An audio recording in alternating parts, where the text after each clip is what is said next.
Sur ces images qui n'auraient jamais dû être filmées, il a surpris la Cogema en train de se débarrasser de ses résidus de traitement de l'uranium. En 1992, pendant des semaines, des centaines de ces camions-bennes ont traversé des villages de Limousin sans aucune précaution. Direction l'ancienne mine à ciel ouvert de Belzane.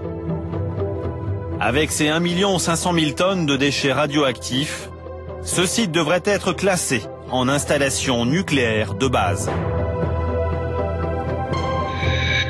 Pourtant, l'ancienne mine est aujourd'hui devenue un site modèle, une vitrine que le responsable de l'environnement d'Areva n'hésite pas à promouvoir auprès de la presse et des associations locales.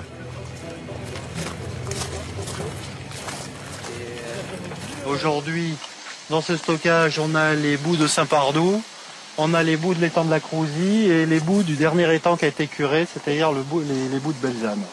C'est vraiment un site, je veux dire, qui jusqu'ici est un peu un site pilote. Il est bien évident que toutes les conclusions qui pourraient émaner des études qui sont assez détaillées et poussées sur le site de Belzane pourraient être transposées après sur d'autres sites. L'intégration paysagère est tout à fait correcte et puis en plus ça favorise la biodiversité puisque vous avez des espèces d'oiseaux qui sont tout à fait intéressants. Le responsable de l'environnement d'Areva a l'air sûr de lui.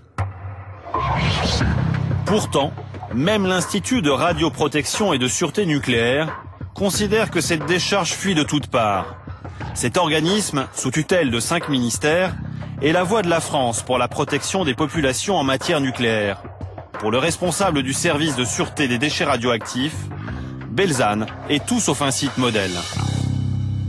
Dans le cas de Belzane, des eaux sortent des ouvrages qui sont aujourd'hui abandonnés et ces eaux sont chargées en uranium et de manière générale en radioactivité.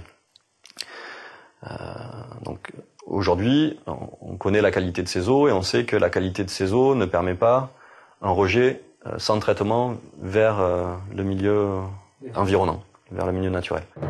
Pour constater ces fuites radioactives, nous sommes retournés à Belzane. Le portail de ce site, soi-disant sécurisé, était cadenassé. Nous nous sommes contentés d'un chemin de traverse. Donc Bruno, c'est un site fermé et c'est l'une des grandes décharges radioactives françaises d'Areva. Oui, c'est un stockage de résidus radioactifs, qui sont donc des déchets radioactifs. Il y a plus d'1,5 million de tonnes. Et ce qui est choquant, c'est de voir que le grillage, en fait, n'est pas complètement fini. On peut passer à travers facilement. C'est un problème qu'on a constaté sur de nombreux sites d'Areva, c'est qu'en fait, les grillages ne sont pas entretenus de façon suffisante. Et donc tout le monde peut entrer. Bah là, on le voit bien. D'ailleurs, les gens ont l'habitude de passer sur ce petit sentier. Et ils ont ainsi accès au site de stockage de déchets radioactifs. En contrebas de la décharge, Areva a installé une station de traitement des eaux. Mais à leur sortie, elles sont encore très chargées en éléments radioactifs.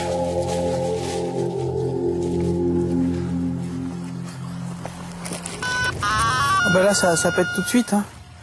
On est à 2000, Ouh là là. rien qu'à 1 mètre du sol déjà. Parce qu'en fait, ici, on est dans une zone de dépôt. L'uranium et le radium qui sont véhiculés par l'eau, ensuite, quand ça déborde, se dépose dans la terre. On a quand même 2000 chocs secondes à 1 mètre, c'est énorme. Au contact du sol, on a même plus de 3000 chocs secondes. Les herbes, la terre, dans cette prairie, les eaux ont tout contaminé. Mais ici, dans ce pré, on a une illustration typique de l'absurdité de la gestion des anciennes mines d'uranium et des stockages de déchets radioactifs, les résidus. C'est qu'en fait, les sites de stockage fuient, ne sont pas étanches, donc les eaux sont contaminées. Elles contaminent ensuite tout le milieu aquatique et les prairies en aval. On le voit très bien ici, toute cette prairie est contaminée à des niveaux qui sont vraiment importants. Le niveau de radiation à 1 mètre du sol est, disons, 10 fois supérieur à la normale. Et en plus, la terre elle-même est un déchet radioactif. Et pourtant, l'administration laisse Areva continuer à laisser se produire ces écoulements et même à rajouter des sédiments contaminés dans le site de Belzane. Belzane n'est pas le seul site nucléaire où l'administration et Areva ont été négligents.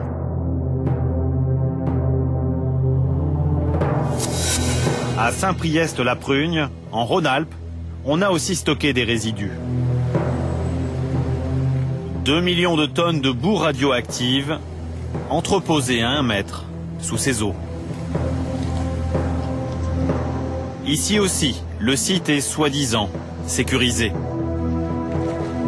Alors cette porte s'ouvre absolument sans difficulté. Je prends une carte de crédit de mon portefeuille. Carte de crédit.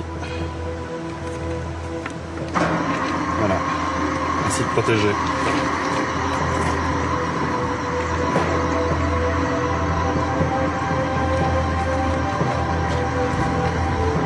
Dans le pays, tout le monde connaît la combine. Pour la jeunesse du coin, ce site nucléaire isolé permet parfois d'organiser des rave-parties. Le week-end, leurs parents viennent y pêcher, en toute tranquillité.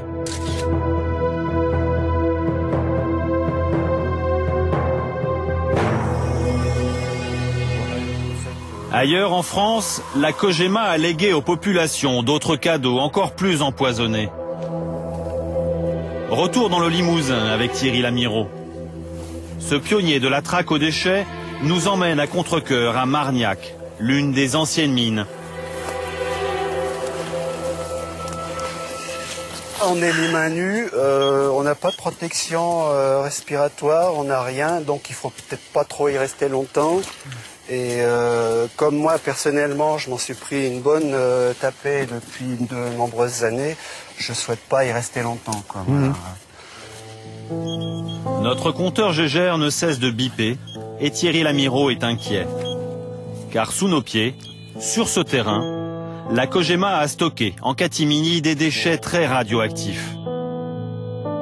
En 1992, il a surpris des camions décharger ces fûts, qu'il a photographiés avant qu'ils ne soient enterrés.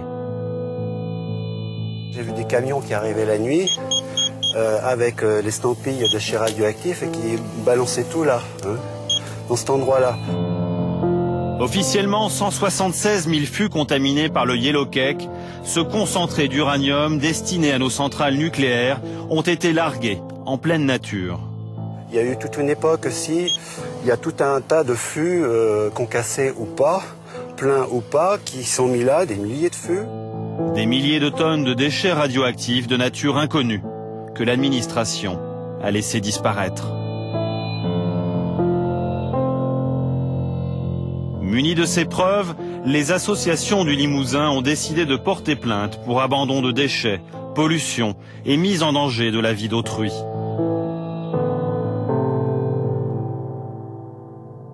Cogema devant le tribunal correctionnel de Limoges pour abandon de déchets radioactifs pendant les 50 ans où elle a exploité les mines du Limousin.